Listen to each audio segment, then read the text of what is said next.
protection is the solution. It always has been. And it's a really neat trick.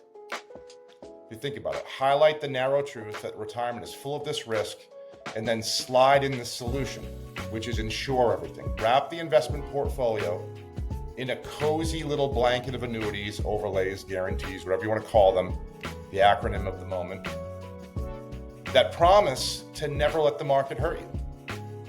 But here's the thing, risk isn't the problem. The misunderstanding of risk is. Whether you're building a long-term plan for somebody with real goals, at virtually every point, any point in their investing lifetime, you arrive at the same place. Significant exposure to equities isn't optional, it's critical.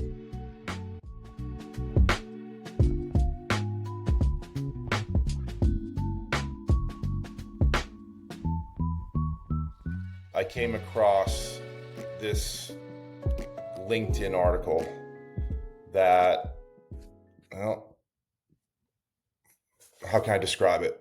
It was a post made by a representative of an insurance company, and it was announcing a collaboration between a large insurance company and a fund manager. And the claim was that they were pioneering an industry first. And what it apparently was is an insurance overlay added to this fund manager's investment platform, an annuity. And they called it innovation.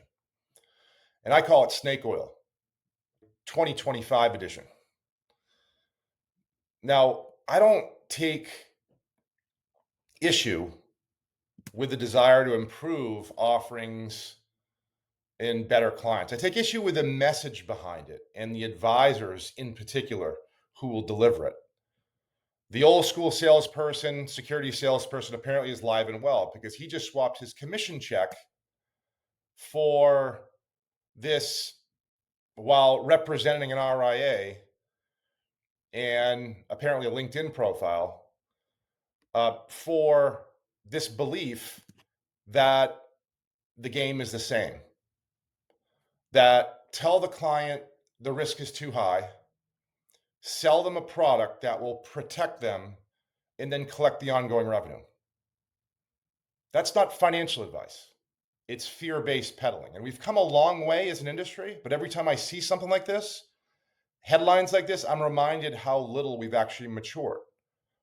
The journeyman financial advisor, the type that knows just enough to sound competent, but not enough to lead, reads that post and nods along because to them, risk is the problem and protection is the product. Protection is the solution. It always has been. And it's a really neat trick.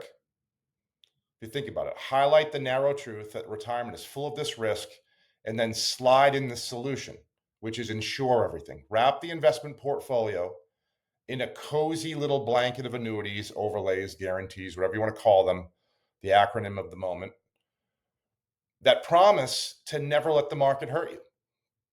But here's the thing, risk isn't the problem.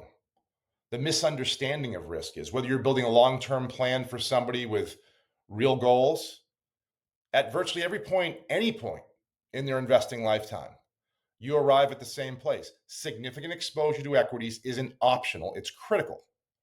It's the only engine that can carry the average person to the promised land, which is dignity, independence, and legacy in their retirement. But equity comes with volatility. And volatility is not just expected, it's essential. Our clients don't fail because the market drops. They fail because they bail.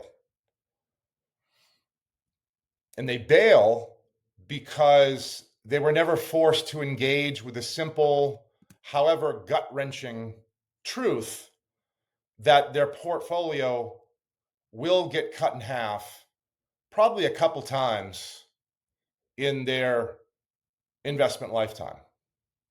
History is any indicator. That's the price of admission.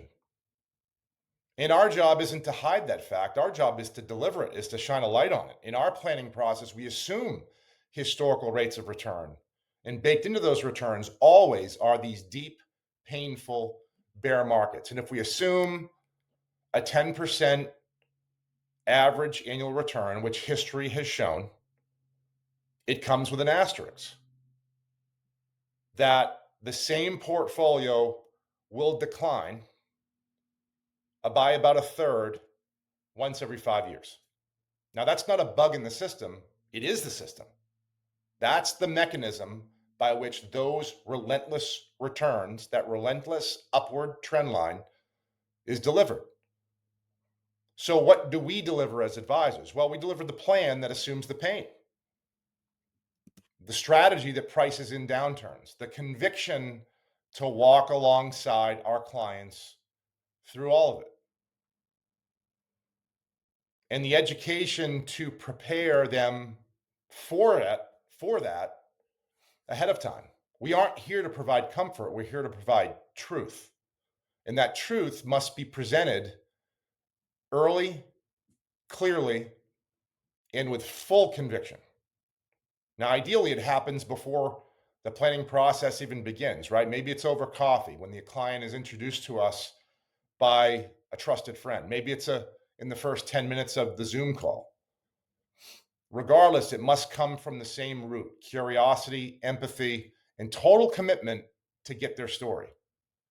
How did they feel the last time the market dropped by 30%? What is the purpose of their money? What does success look like 20 years from now for them? Who depends on them? What do they want their wealth to provide? Those answers don't just inform the pain, they actually become the plan. And we call it here our goals planning statement. And when we go over it line by line with every client, and then we sign it together, not because it's a legal document, but because it is a commitment, it's a covenant, a declaration of how we will behave when the inevitable hits. And the hard truth is, many of my former colleagues at the big firms never had this conversation. Articles like I read is support for the thought that many others are not having this conversation.